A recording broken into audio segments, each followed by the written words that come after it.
జబర్దస్తులు. ఇప్పుడు మీకు చెప్పబోయే కల్కి మూవీ గురించి. Pan India cinema. ఇది మన దేశ సంస్కృతిని, సనాతన హిందూ ధర్మాన్ని మళ్ళీ ఈ జనరేషన్కి గుర్తు చేసిన cinema.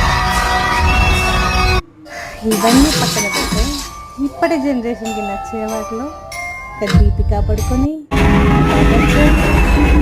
Dulquer Salman, YSS Rajamouli, Ram Gopal Varma, Keerthy Suresh, voice Vijay Devarakonda, finally Kamal Haasan గారు. వీళ్ళే కాదండో చాలామంది యాక్టర్స్, శోభన గారు, మృణాల్ ఠాకూర్ గారు, చాలామంది ఉన్నారు. వీళ్ళందరి కోసం చూసే వాళ్ళు చూసినా మన సనాతన ధర్మం అంటే ఏంటో, మహాభారతం అంటే ఏంటో దానికోసం తెలుసుకునే ప్రయత్నం చేస్తారు.